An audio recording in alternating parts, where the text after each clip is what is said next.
মাওলানা। কওমি মাদ্রাসায় পড়াশোনা করেন এবং দাওয়ায়ে হাদিসের সর্বোচ্চ পর্যায়ে সম্পন্ন করেন। দীর্ঘদিন 3টা মসজিদে ইমামতিও করেছেন এবং 2013 সালে হেফাজতে ইসলামের আন্দোলনে সক্রিয়ভাবে অংশ নিয়েছিলেন। বর্তমান অবস্থান: গভীরভাবে কুরআন হাদিস পড়তে গিয়ে তার মনে অনেক প্রশ্ন জন্মায়। যখন উত্তর পাননি তখন ধীরে ধীরে ইসলাম নিয়ে সন্দেহ তৈরি হয়। এখন তিনি ইসলামের সমালোচনা করেন, বিশেষ করে কওমি মাদ্রাসার চরমপন্থী শিক্ষা, নবীর সমালোচনায় মৃত্যুদণ্ডের ধারণা এবং আলেমদের দ্বিমুখী বক্তব্য নিয়ে কথা বলেন। তিনি বাংলাদেশ থেকে পালিয়ে বিদেশি নির্বাসনে আছেন কারণ তার জীবনের উপর হুমকি এসেছিল। তাহলে জেনা কিংবা ব্যভিচারের দায়ে পাথর ছুঁড়ে হত্যা করার যে বিচারের নামে হত্যা করার যে পদ্ধতি মুসলিমদের মধ্যে এখনো পর্যন্ত বিদ্যমান, তিনি এটি নিয়ে কথা বলেছেন এবং এটি কোরআনে কোথাও নাই সেটি দিয়ে তিনি শুরু করেন। শুধু আছে সেখানে 100 বেত্রাঘাত যদি নারী পুরুষের মধ্যে জেনা হয়, কিন্তু সেখানে বিবাহিত নারী পুরুষের ক্ষেত্রে কোনো বক্তব্য নাই। তিনি এটা দিয়ে শুরু করেন এবং অসঙ্গতিগুলো তিনি আসলে তুলে ধরেন। তার বক্তব্যের শুরুতেই তিনি যে কোনো ছেলে মেয়ে প্রেমের সম্পর্কের কথা তুলে এনেছেন এবং বলেছেন যে ইসলামে যে কোনো ধরনের নারী পুরুষের প্রেম জাতীয় বিষয়টিকে অবৈধ বলে ঘোষণা করা হয়েছে এবং এটার জন্য শাস্তি, যদি তারা শারীরিক সম্পর্কে মিলিত হয়, তাহলে 100 বেত্রাঘাত। এই যে একটি ছেলে এবং মেয়েকে প্রেম করতে দেখছেন, এটি সম্পূর্ণ হারাম। প্রেমে উতল হয়ে দুজন দুজনের সম্মতিতে ভালোবেসে যদি ঘনিষ্ঠ হয়ে শারীরিক সম্পর্ক করে, তাহলে এদের কঠোর শাস্তি আছে ইসলামে। অবিবাহিত হলে 100 বেত্রাঘাত ও 1 বছরের নির্বাসন, বিবাহিত হলে প্রথমে 100 বেত্রাঘাত, তারপর রজম বা পাথর মেরে হত্যা।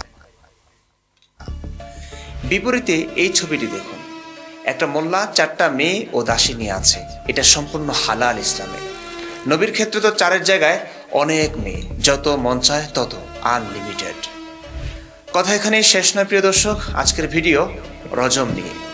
প্রায়শই সংবাদ মাধ্যমে শুনে থাকবেন বা দেখে থাকবেন, অমুক পবিত্র দেশে আফগানিস্তানে বা ইরাকে তালেবান বা আইসিস নামক ইসলামিস্টরা আল্লাহু আকবার ধ্বনি দিয়ে আকাশ বাতাস কাঁপিয়ে কোনো নারী বা পুরুষকে গলা অবধি খোঁড়া গর্তে ফেলে তাকে পাথর রক্তাক্ত করে হত্যা করছে। জি, এমন নৃশংস কাজকেই রজম বলে। রজম আরবি শব্দ, এর অর্থ পাথর মেরে হত্যা করা।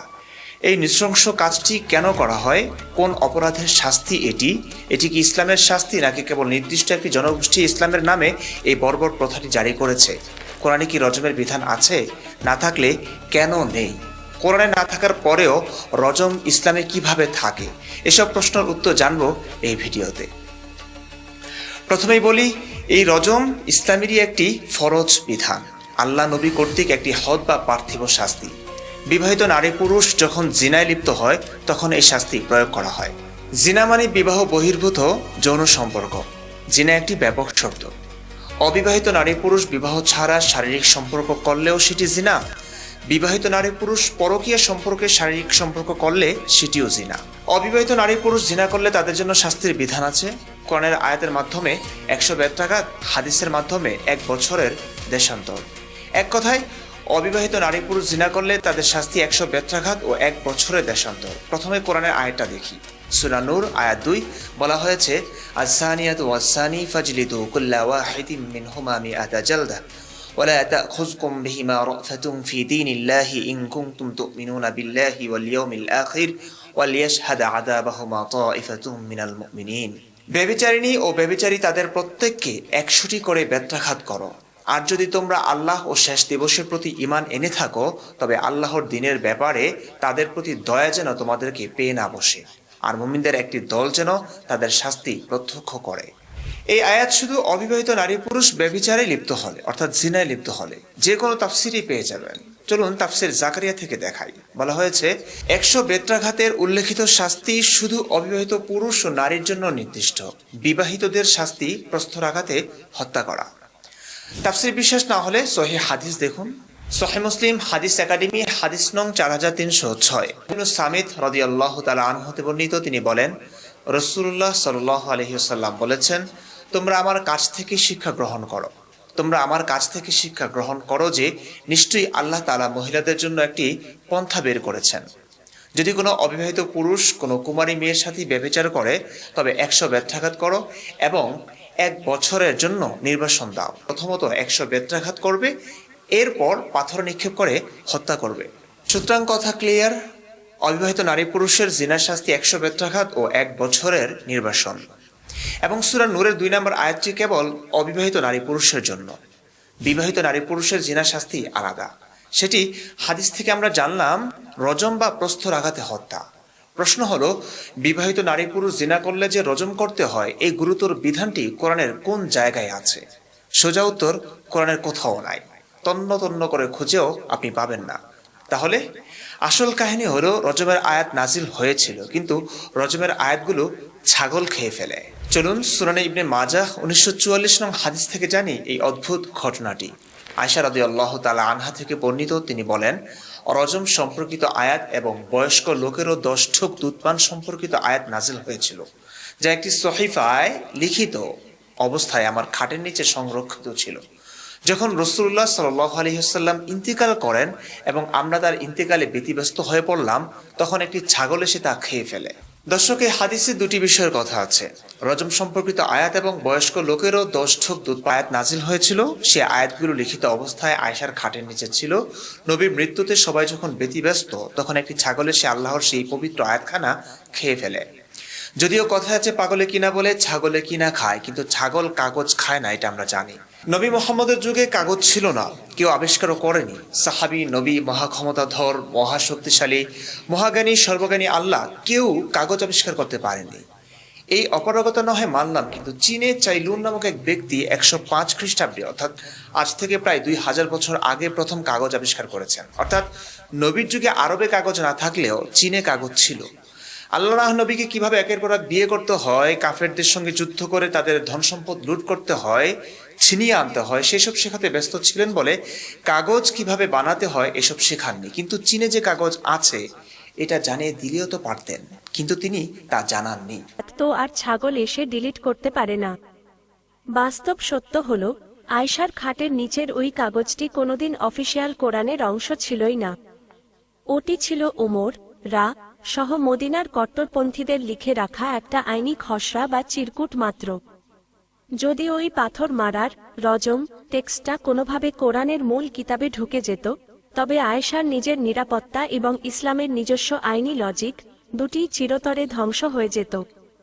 তাই ছাগল এসে ওই কাগজটি খেয়ে ফেলা মোটেও কোনো অলৌকিক দুর্ঘটনা বা কাকতালীয় বিষয় ছিল না। ইসলামের ইতিহাসের সবচেয়ে বড় আইনি কেলেঙ্কারি, লিগ্যাল লুপহোল, এবং কোরআনের ভেতরের একটি চরম সাংঘর্ষিক টেক্সটের অস্তিত্বকে চিরতরে মাটিচাপা দেওয়ার একটা নিখুঁত এবং চমৎকার রাজনৈতিক অজুহাত।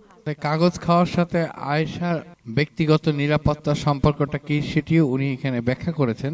আমরা এই ভিডিওটির সামনে এগুলো সেটি শুনতে পারবো। হাদিসটির মাধ্যমে যে যৌক্তিক প্রশ্নটি ওঠে তা হলো, ছাগলে খাওয়ায় আল্লাহর আয়াত হারিয়ে গেল, অর্থাৎ কোরআন সংরক্ষিত নেই। কোরআন সংরক্ষিত নেই, নাজিল করেছি আর আমি তার হেফাজতকারী। এখানে সবচেয়ে বড় প্রশ্ন এই দাঁড়ায়, যেহেতু রজম সম্পর্কিত আয়াতটি ছাগল খেয়ে ফেলায় তা কোরআনে নেই, তাই কোরআন সংরক্ষণ করতে ব্যর্থ হয়েছেন মহান আল্লাহ তাআলা। সুতরাং কোরআনের সূরা হিজরের 9 নং আয়াত ভুল প্রমাণিত হলো। সাহাবাদের মনে, বুকে, মস্তিষ্কে তো সেই আয়াত সংরক্ষিত আছেই, অর্থাৎ তারা বলেন হাদিসে সেই আয়াতখানা পাওয়া যায়। আয়াতটি হলো, আশ-শাইখু ওয়াশ-শাইখাতু ইযা জানায়া ফারজুমুহা আলবাত্তাতা নাকালাম মিনাল্লাহ। চলুন সম্পূর্ণ হাদিসটি পড়ি। থেকে বলেন, ওমর ইবনুল খাত্তাব রাদিয়াল্লাহু তাআলা আনহু বললেন, আমি আশঙ্কা করছি যে দীর্ঘকাল অতিবাহিত হওয়ার পর কেউ বলে বসবে, আমি আল্লাহর কিতাবে রজমের কথা পাচ্ছি না। ফলে সে আল্লাহর ফরজসমূহের মধ্যকার একটি ফরজ ত্যাগ করার কারণে পথভ্রষ্ট হবে। সাবধান, রজম অর্থাৎ প্রস্তর আঘাতে হত্যা করা বাধ্যতামূলক। অপরাধী বিবাহিত হলে এবং সাক্ষ্য প্রমাণ পাওয়া গেলে, অথবা গর্ভসঞ্চার হলে, অথবা স্বীকারোক্তি করলে, অতঃপর আমি রজমের এই আয়াত পাঠ করি, বৃদ্ধ ও বৃদ্ধা জিনায় লিপ্ত হলে তোমরা তাদের উভয়কে রজম করো। রাসূলুল্লাহ সাল্লাল্লাহু আলাইহি ওয়াসাল্লাম রজম করেছেন এবং তারপরে আমরাও রজম করেছি। দর্শক, ভালো করে মনোলামের নিকট গিয়েছিলেন এবং জিজ্ঞেস করেছিলেন, হে আল্লাহর রাসূল, আমাকে রজমের আয়াতটি লিখে দেওয়া হোক। নবী মুহাম্মদ সাল্লাল্লাহু আলাইহি ওয়াসাল্লাম বললেন, লা আস্তাতিউ যাকা, আমি তা করতে পারবো না, আমি তা করতে পারবো না। এই বর্ণনাটি দেখিয়ে আমাদের সম্মানিত আলেমরা বলেন, ওমর এই আয়াতটি লিখতে চেয়েছিলেন, কিন্তু মুহাম্মদ সাল্লাল্লাহু আলাইহি ওয়াসাল্লাম আয়াতটি লিখতে নিষেধ করলেন। হো মোর সুবহানাল্লাহ, মহান আল্লাহ পাক বিশ্ব মানব জাতির জন্য এমন ভয়াবহ গুরুতর একটি বিধান দিলেন কোরআনের অংশ হিসেবে, অথচ নবী সেটি লিখতে অস্বীকার করলেন, বললেন আমি তা পারবো না। আলেমরা, উসুলবিদরা এটা নিয়ে কোনো প্রশ্ন করলো না যে নবী কেন আল্লাহর পক্ষ থেকে নাজিলকৃত কোরআনের আয়াত লিখতে বারণ করলেন। তারা বরং নবী বারণ করেছেন বলে এটিকে রহিত মনে করে উসুল লিখলেন যে আয়াতের তেলাওয়াত রহিত কিন্তু হুকুম বহাল আছে। কি বলবো দর্শক, এত এত সাংঘর্ষিক আয়াতের পরেও কেন আমাদের বিশ্বাস করতে হবে এই কোরআন মহাবিশ্বের মহাক্ষমতাধর আল্লাহর বাণী? আমাদের সবচেয়ে বড় প্রশ্ন, লৌহে মাহফুজে লিখে রাখা কোরআন, যা কোরআনের ভাষ্য অনুযায়ী কদরের রাতে একেবারে নাজিল হয়েছিল প্রথম আসমানে, সেখান থেকে জিব্রাইল নবীর উপর ধাপে ধাপে 23 বছর জুড়ে এক এক আয়াত নিয়ে এসেছেন। সেই কোরআনের এমন এক গুরুত্বপূর্ণ আয়াত বা বিধান কোরআনে থাকবে না কেন? এটাই হচ্ছে আমাদের সবচেয়ে বড় প্রশ্ন। ফল খেতে চাইলে কোরআনের সম্মান রক্ষার্থে আল্লাহ ছাগলকে রুখতে পারলেন না কেন? সম্মানিত আয়াত অবহেলিতভাবে আয়েশার খাটের নিচেই বা পড়ে থাকবে কেন? ছাগল খেয়ে ফেলে এমন জায়গায় কেন থাকবে কোরআনের সম্মানিত আয়াত থাকে? যাই হোক, প্রশ্ন আসে, নবী নিজেই কিন্তু এই বিধান লঙ্ঘন করেছেন। নবীর এক দাসীর সাথে এক পুরুষের দুষ্টু সম্পর্ক শুনে 4 জন সাক্ষীর কথা ভুলে গেছেন বেমালুম। তাকে বরং কোনো সাক্ষ্য প্রমাণ ছাড়াই হত্যার নির্দেশ দিয়েছিলেন। চলুন সরাসরি হাদিস থেকেই দেখি। সহিহ মুসলিম, ইসলাম ফাউন্ডেশন বাংলাদেশ, অধ্যায় তাওবা, পরিচ্ছেদ রাসূলুল্লাহ সাল্লাল্লাহু আলাইহি ওয়াসাল্লামের হেরেম সন্দেহমুক্ত হওয়া, 6766 নং হাদিস। আনাস রাদিয়াল্লাহু তাআলা আনহু থেকে বর্ণিত, তিনি বলেন, রাসূলুল্লাহ সাল্লাল্লাহু আলাইহি ওয়াসাল্লামের উম্মে ওয়ালাদের সাথে এক ব্যক্তির প্রতি অভিযোগ, অপবাদ উত্থাপিত হয়। তখন রাসূলুল্লাহ সাল্লাল্লাহু আলাইহি ওয়াসাল্লাম আলী রাদিয়াল্লাহু তাআলা আনহুকে বললেন, যাও তার গর্দান উড়িয়ে দাও। আলী রাদিয়াল্লাহু তাআলা আনহু তার নিকট গিয়ে দেখলেন সে কূপের মধ্যে শরীর শীতল করছে। আলী রাদিয়াল্লাহু তাআলা আনহু তাকে বললেন, বেরিয়ে আসো। সে আলী রাদিয়াল্লাহু তাআলা আনহুর দিকে হাত বাড়িয়ে দিল। তিনি তাকে বের করলেন এবং দেখলেন তার পুরুষাঙ্গ কর্তৃত, তার লিঙ্গ নেই। তখন আলী রাদিয়াল্লাহু তাআলা আনহু তাকে হত্যা করা থেকে বিরত থাকলেন। দর্শক, ঘটনাটি ভালো করে খেয়াল করুন। নবীর উম্মে ওয়ালাদের সাথে এক ব্যক্তির অভিযোগ উত্থাপিত হয়। উম্মে ওয়ালাদ মানে তো বোঝেন সন্তানের মা, স্ত্রী নয়, সন্তানের মা, অর্থাৎ সেই দাসী যার গর্ভে মনিবের সন্তান হয়েছে, সে স্ত্রী না হলেও সন্তানের মা, তাই এই নামে রাখা হয় উম্মে ওয়ালাদ বা সন্তানের মা। আর নবীর উম্মে ওয়ালাদ ছিলেন মারিয়া কিপ্তিয়া। তো মারিয়া কিপ্তিয়ার সাথে এক ব্যক্তির জিনার অপবাদ শুনে নবী তো দরকার ছিল 4 জন এমন সাক্ষী তলব করা যারা সরাসরি জিনা দেখেছেন। তা না করে তিনি আলীকে সেই ছেলেটির গর্দান উড়িয়ে দেওয়ার নির্দেশ দিলেন। ভাগ্যিস আলী তাকে গোসল অবস্থায় নগ্ন দেখে বুঝেছিলেন তার লিঙ্গই নেই, নইলে একটা নিরপরাধ মানুষের নির্মম মৃত্যু হতো। প্রশ্ন, এমন কর্তৃত লিঙ্গের মানুষের সাথে নবীর হেরেমের এক দাসীর সেক্স হয়েছে এমন অভিযোগ আনা হলে জিব্রাইল কই ছিল? নবীকে সব ক্ষেত্রেই যখন জিব্রাইল আল্লাহর পক্ষ থেকে সাহায্য করে, এই ক্ষেত্রে জিব্রাইল কেন তথ্য দিয়ে সাহায্য করে? এসব কি স্পষ্ট করে না মুহাম্মদ নিজের সুবিধাতেই আয়াত বানাতেন? তার স্ত্রীর ক্ষেত্রে যখন জিনার অপবাদ আরোপিত হলো, তখন 15-16টি দীর্ঘ আয়াত বানিয়ে কঠোর শর্ত জুড়ে দিলেন 4 জন সাক্ষী রাখবে, কারণ আয়েশা একে তো আবু বকরের কন্যা, এর উপর অল্প বয়সী স্ত্রী, নবীর সবচাইতে প্রিয় স্ত্রী। এদিকে মারিয়া কিপ্তিয়া ছিল ব্যতিক্রম, সে দাসী দিয়েছে। সম্মানের বিষয়টা এখানে ছিল না, তাই এখানে নবীর রাগটাই কাজ। আয়েশার মরুভূমিতে হারিয়ে যাওয়া এবং মালা উদ্ধার করতে যাওয়ার কারণে হারিয়ে যাওয়া, পরবর্তীতে এক যুবকের সাথে মদিনায় ফিরে আসা, এইটিতে যে স্ক্যান্ডেল তৈরি হয়েছিল, যে স্ক্যান্ডেল মদিনায় ছড়িয়ে গিয়েছিল এবং মদিনাবাসীদের একটা অংশ মনে করেছিল আয়েশা ওই যুবকের সাথে জেনা করেছে, আলীও তার পক্ষে ছিলেন। এই গল্পটা আমরা একটু শুনে আসি, কারণ এই গল্পের সাথে এই পাথর নিক্ষেপের বিষয়টি কেন কোরআনে আসেনি সেটি সম্পর্কিত। দর্শক, এখানে একটি প্রশ্ন করতেন, তিনি যে আয়েশাকে সন্দেহ করেছিলেন তা তার 1 মাসের অপেক্ষা দিয়েই বোঝা গেছে। কিন্তু আয়েশার পিরিয়ড শুরু হয়েছে মানে কি তিনি বুঝে নিয়েছিলেন আয়েশা নির্দোষ? না, এতটা নিরুপর মুহাম্মদ ছিলেন। সহজ ভাষায় বলতে গেলে এটি ছিল মদিনার ইতিহাসের সবচেয়ে হাই ভোল্টেজ এবং টানটান উত্তেজনার 1 মাস। পুরো ঘটনাটিকে যদি সিনেমার মতো সহজ করে 3টি দৃশ্যে ভাগ করা যায়, তবে বিষয়টি দাঁড়াবে ঠিক এই রকম। দৃশ্য 1, সেই রাত এবং উটের পিঠে ফিরে আসা মরুভূমির বুক চিরে নবীর কাফেলা মদিনার দিকে ফিরছে। মাঝপথে এক জায়গায় কাফেলা তাঁবু ফেলল। রাতের শেষভাগে যখন কাফেলা আবার রওনা দিতে যাবে, তখন আয়েশা প্রাকৃতিক প্রয়োজনে একটু দূরে গেলেন। এসে দেখলেন তার গলার প্রিয় হারটি কোথাও হারিয়ে গেছে। তিনি আবার সেই অন্ধকারে হারটি খুঁজতে গেলেন। এদিকে কাফেলার লোকেরা ভাবল আয়েশা উটের ওপর থাকা পর্দার ঘেরা টঙের হাওদা ভেতরেই আছেন। আয়েশা ওজনে খুব হালকা ছিলেন বলে কেউ টের পায়নি যে ভেতরে মানুষ নেই। কাফেলা আয়েশাকে ছাড়াই রওনা দিল। আয়েশা যখন হারটি খুঁজে ফিরে এলেন, দেখলেন পুরো মরুভূমি জনমানবহীন, সবাই চলে গেছে। তিনি বুদ্ধি করে এক জায়গায় চাদর গায়ে দিয়ে বসে রইলেন যে কেউ না কেউ তাকে খুঁজতে আসবেই। ভোরবেলা সাফওয়ান নামের এক তরুণ সাহাবী, যার দায়িত্ব ছিল কাফেলার ফেলে যাওয়া জিনিসপত্র কুড়িয়ে আনা, দূর থেকে একটা মানুষকে ঘুমাতে দেখলেন। কাছে এসে তিনি আয়েশাকে চিনতে পারলেন। পর্দার বিধান আসার আগে তিনি আয়েশাকে দেখেছিলেন। সাফওয়ান কোনো কথা না বলে নিজের উটটিকে আয়েশার সামনে বসিয়ে দিলেন। আয়েশা উটে চড়লেন, আর সাফওয়ান উটের দড়ি ধরে পায়ে হেঁটে তীব্র রোদের মধ্যে দুপুরের দিকে মদিনা শহরে ঢুকলেন। মদিনার মানুষ দেখল নবীর প্রিয়তমা স্ত্রী কাফেলা ছেড়ে এক তরুণের উটের পিঠে চড়ে শহরে ফিরছেন।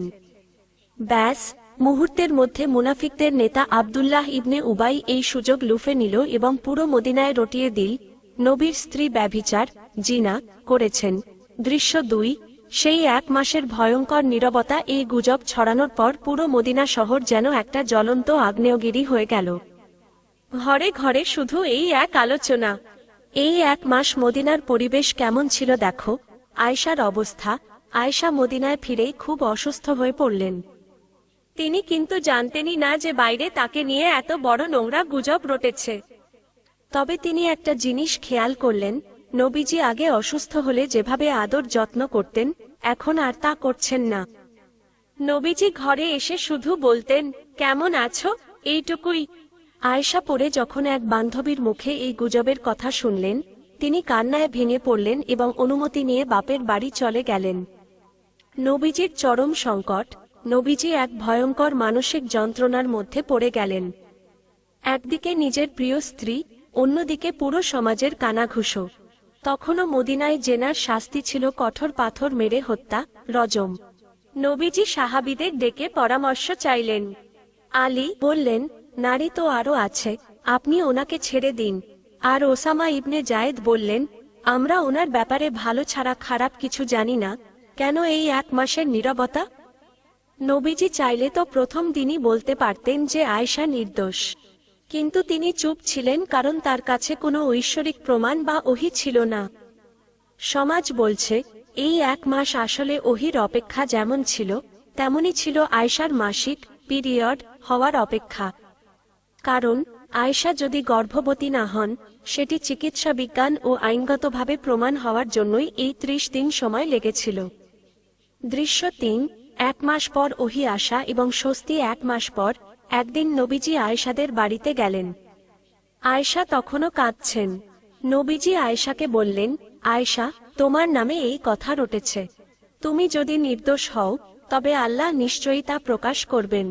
আর যদি কোনো ভুল হয়ে থাকে, তবে আল্লাহর কাছে ক্ষমা চাও।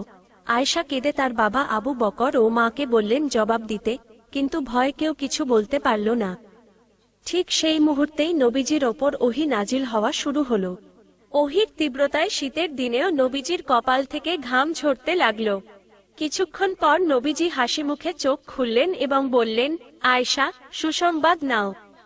আল্লাহ আকাশ থেকে তোমার পবিত্রতার সাক্ষ্য দিয়েছেন।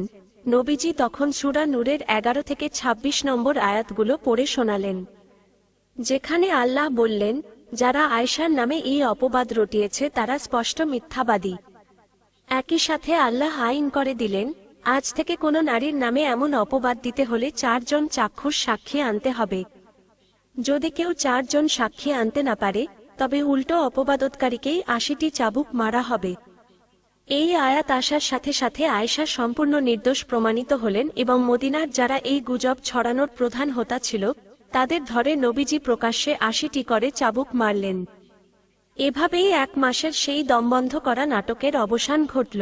গর্ভবতী হয়নি এই ব্যাপারে নিশ্চিত হয়েই কেন আয়াতগুলো বললেন? এর কারণ খুব স্পষ্ট। মুহাম্মদ যদি আগেই আয়েশাকে নির্দোষ বলে দিয়ে আয়াতগুলো বলতেন, এতে একটা আশঙ্কা ছিল, যদি আয়াত বলবার পরে আয়েশা গর্ভবতী হয়ে যায়, মুহাম্মদ তো নিশ্চিত ছিলেন না যে আয়েশা আজল করেছেন কিনা। এই 1 মাস অপেক্ষা করে স্পষ্ট হয়ে আয়েশাকে নির্দোষ প্রমাণ করে আয়াতগুলো বানালেন। না হয় মানুষ বুঝে যেত মুহাম্মদের আয়াত মিথ্যে প্রমাণিত হয়েছে। আল্লাহ বললেন আয়েশা নির্দোষ, অথচ তার গর্ভে জিনার সন্তান। দর্শক, আমাদের মূল আলোচনা এবার রজমে ফিরে যায়। মুহাম্মদ কেন রজমের আয়াতটি কোরআনে লেখালেন না? মুহাম্মদ আশঙ্কা করেছিলেন রজমের আয়াত লিখিয়ে ফেললে তার নিজের প্রিয় স্ত্রী আয়েশাই মারা পড়তে পারে। এই আশঙ্কাটি অসম্ভব ছিল না, কারণ আয়েশার বিরুদ্ধে ছিল নবীর জামাতা আলী রাদিয়াল্লাহু তাআলা আনহু। মুহাম্মদ হয়তো ভেবেছিলেন আমার মৃত্যুর পরে হলেও আয়েশাকে রজম হতে পারে। এই আশঙ্কাটি একদম অমূলক নয়, তার প্রমাণ শিয়াদের মন্তব্য। তারা মনে করে আয়েশা জিনাকারী। এর বক্তব্য শুনুন। এই রাফেজি শিয়ারা এইতে কারদান স্পষ্ট মনে করে এই আয়েশা রাদিয়াল্লাহু আনহার কারণে আলী খলিফা হতে পারেনি, খলিফা হয়েছে কে? আবু বকর। নাউজুবিল্লাহ, আস্তাগফিরুল্লাহ। 4 নম্বরটা হলো জেনা করেছিলেন, এতে কোনো সন্দেহ নাই। আস্তাগফিরুল্লাহ। মা আয়েশার মর্যাদা কত বেশি বলেন তো। শুধু তাই নয়, শিয়াদের কিতাবাদিতে আয়েশা সম্পর্কে অনেক অবিশ্বাস্য মত আছে। এর মধ্যে একটি বলছি। ইলালুস সারায়ে খণ্ড 2 পৃষ্ঠা 565 বলা হয়েছে জাহান্নামের 7টি দরজাই আয়েশা রাদিয়াল্লাহু তাআলা আনহার জন্য, এবং আয়েশা রাদিয়াল্লাহু তাআলা আনহা বেবিচারিণী। তাদের প্রতীক্ষিত ইমাম মাহাদি তাকে জীবিত করবেন এবং তার উপর হদ অর্থাৎ রজমের বিধান প্রয়োগ করবেন বা তার বিচার করবেন। দর্শক, শিয়ারা আয়েশাকে বেবিচারিণী কেন বলছেন এবং কেন আয়েশার মৃত্যুর 1000 বছর পরেও কবর থেকে তুলে আয়েশার লাশের উপর রজম করার কথা বলা হয়েছে? আশা করি বুঝতে পেরেছেন মুহাম্মদের আশঙ্কা ঠিক ছিল। তখনকার পরিস্থিতি মুহাম্মদ কোরআনের আয়াত নামিয়ে নিয়ন্ত্রণ করলেও মুহাম্মদের মৃত্যুর পর যে এটা নিয়ে সমস্যা হবে না, সেই ব্যাপারে মুহাম্মদের যথেষ্ট আশঙ্কা ছিল। আর আশঙ্কা ছিল বলেই রজমের আয়াত লেখাতে তিনি বারণ করেছিলেন। এছাড়া আর কোনো যুক্তিযুক্ত কারণ খুঁজে পাচ্ছি না কোরআনে রজমের আয়াত লিখতে বারণ করবার পিছনে। সবচেয়ে গুরুত্বপূর্ণ প্রশ্ন, বিবাহিত নারী পুরুষ স্বেচ্ছায় দ্বিপাক্ষিক সম্মতিতে যৌন সম্পর্ক স্থাপন করলে তার শাস্তি রজম। তাইলে আমাদের দেশের হুজুররা কোথাও ধর্ষণ হতে দেখলে কেন বলেন শরীয়া আইন থাকলে এসব হতো না? এ থেকে বাঁচার একমাত্র পন্থা ও সমাধান শরীয়া আইন। শরীয়া আইনে কি ধর্ষকদের শাস্তির কথা আছে? রজম বা পাথর মেরে হত্যার কথা তো বিবাহিত নারী পুরুষের জিনার ক্ষেত্রে। জিনা বেবিচার আর ধর্ষণ তো এক না। ধর্ষণ কাকে বলে চলুন আমরা উইকিপিডিয়া থেকে দেখি। ধর্ষণ এক ধরনের যৌন নিপীড়ন। সাধারণত একজন ব্যক্তির অনতিবন্ধী কিংবা অপ্রাপ্তবয়স্ক ব্যক্তি এরকম কোনো ব্যক্তির সঙ্গে যৌন মিলনে লিপ্ত হওয়াও ধর্ষণের আওতাভুক্ত। ধর্ষণ শব্দটির প্রতিশব্দ হিসেবে কখনো কখনো যৌন আক্রমণ শব্দগুচ্ছটিও ব্যবহৃত হয়। দুঃখ হতাশার কথা, এই ধর্ষণের কোনো শাস্তি নিয়ে কোরআনে একটি আয়াতও নেই।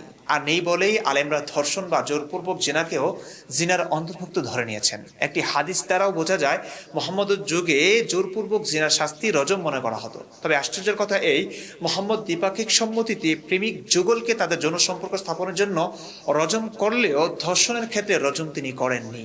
চলুন হাদিসটা পড়ি। সুনানে আবু দাউদ 4379 নং হাদিস। আলকামা ইবনু ওয়াইল রাহমাতুল্লাহ আলাইহি থেকে তার পিতার সূত্রে বর্ণিত, নবী সাল্লাল্লাহু আলাইহি ওয়াসাল্লামের যুগে জনৈকা মহিলা সালাত আদায়ের উদ্দেশ্যে যাচ্ছিল। পথিমধ্যে এক ব্যক্তি তাকে নাগালে পেয়ে তার উপর চেপে বসে তাকে ধর্ষণ করে। সে চিৎকার দিলে লোকটি সরে পড়ে। এ সময় অপর এক ব্যক্তি তার পাশ দিয়ে যাচ্ছিল। সে ভুলবশত বলল, এই লোকটি আমার সঙ্গে এরূপ করেছে। এ সময় মুহাজ্জিরদের একটি দল এ পথ দিয়ে যাচ্ছিলেন। স্ত্রীলোকটি বলল, এ লোকটি আমার সঙ্গে এরূপ করেছে। অতএব যার সম্পর্কে মহিলাটি অভিযোগ করেছে তারা দ্রুত এগিয়ে লোকটিকে ধরল।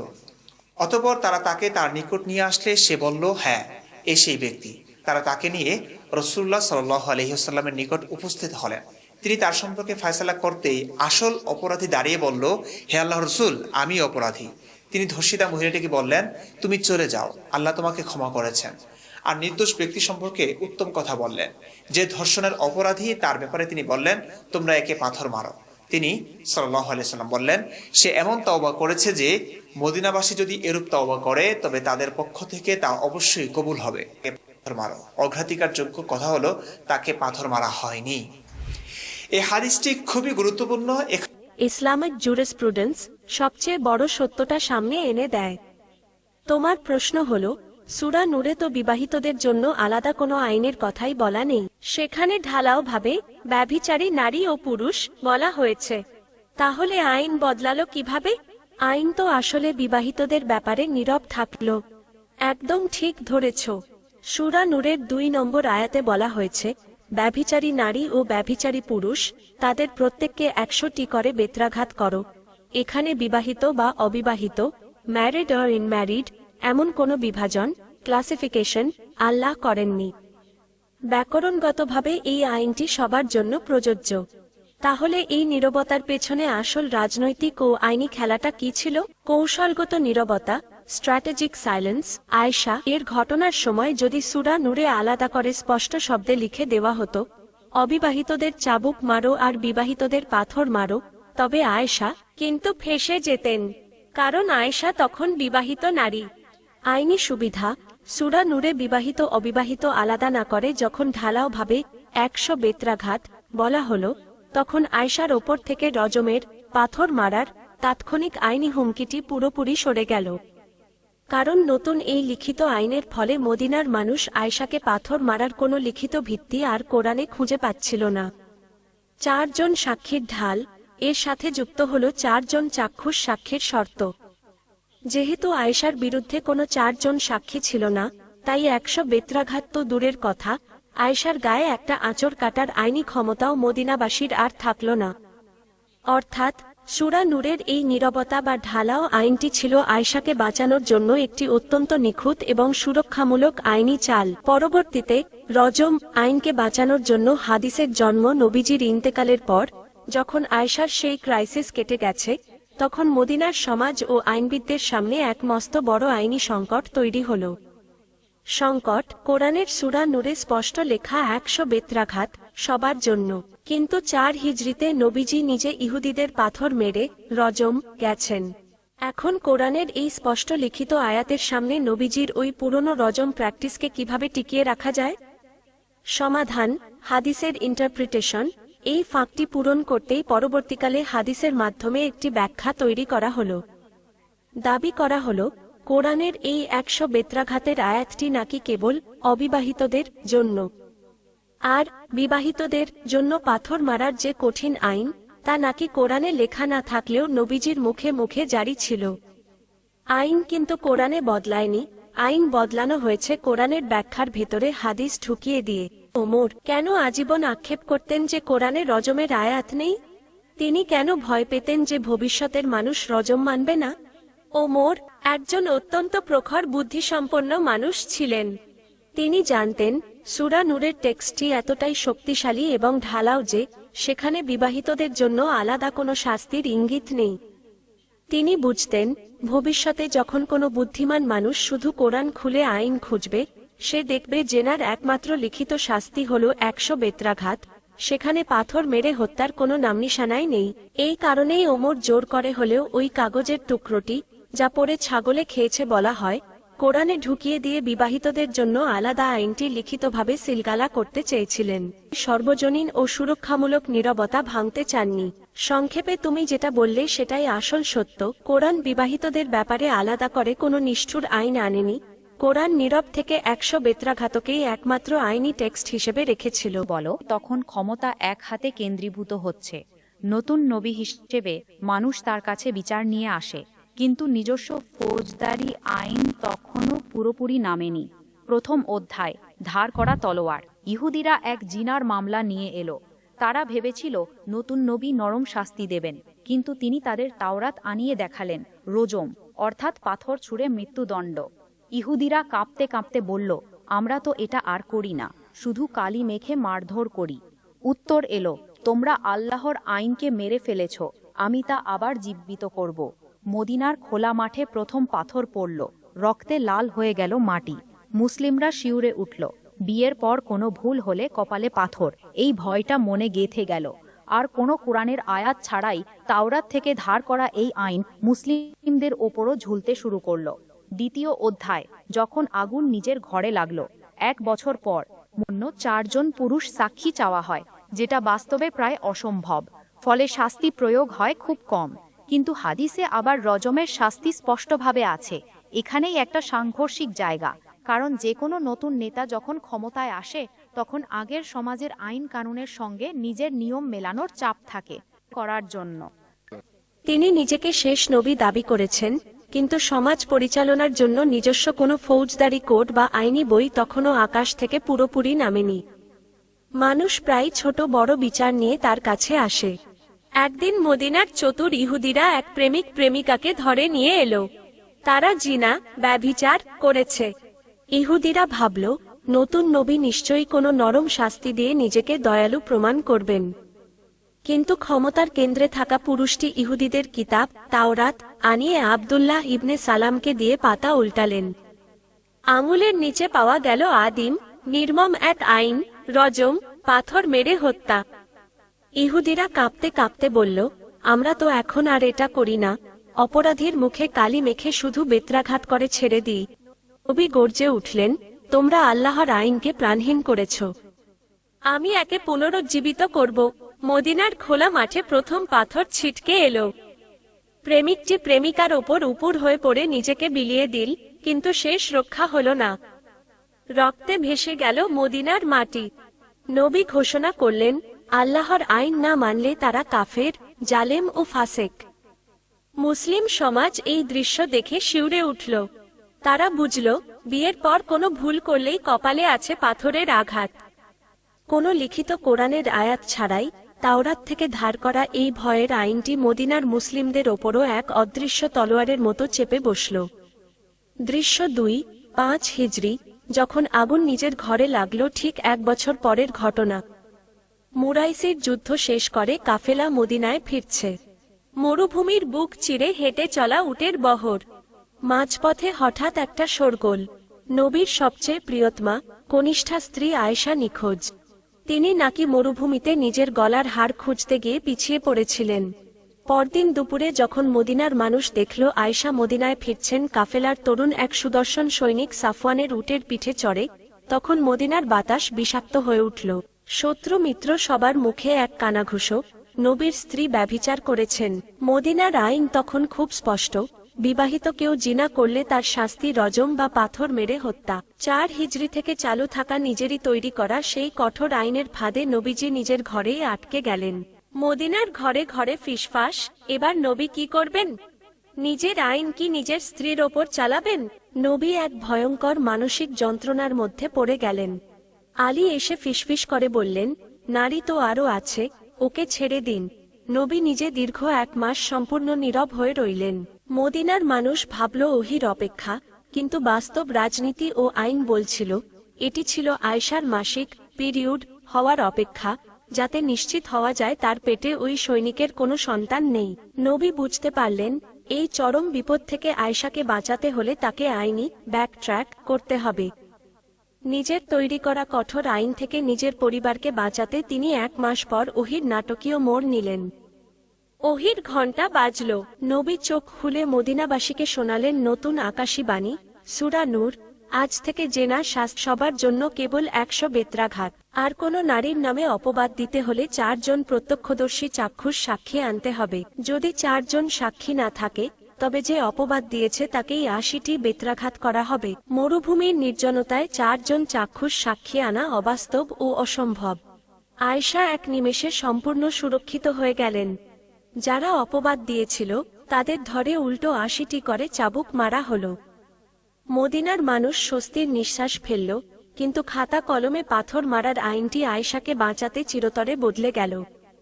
দৃশ্য 3-8-10 হিজরি, ওমরের আক্ষেপ ও নবীর অস্বীকৃতি আয়েশাকে বাঁচাতে আইন তো বদলে গেল, কিন্তু মদিনার কট্টরপন্থী সাহাবীরা, বিশেষ করে ওমর, এই নরম আইন মেনে নিতে পারছিলেন না।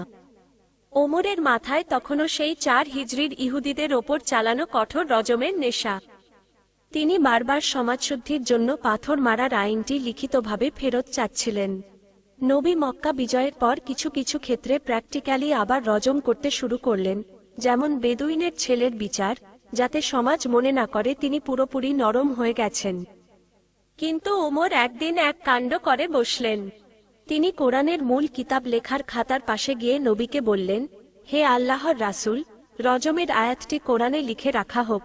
নবী চমকে উঠলেন।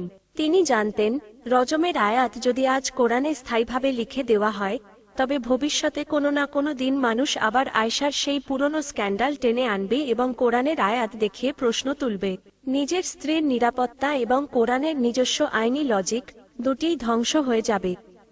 নবী সরাসরি বলে দিলেন, লা আস্তাতিউ জালিক, আমি তা করতে পারবো না। ওমর স্তব্ধ হয়ে গেলেন। দৃশ্য ভোর 4:11 হিজরি, ছাগল এবং নবী ইন্তেকাল করেছেন। মদিনার ঘরে ঘরে তখন শোকের মাতম। নবীজির ঘরের এক কোণে আয়েশা বসে আছেন।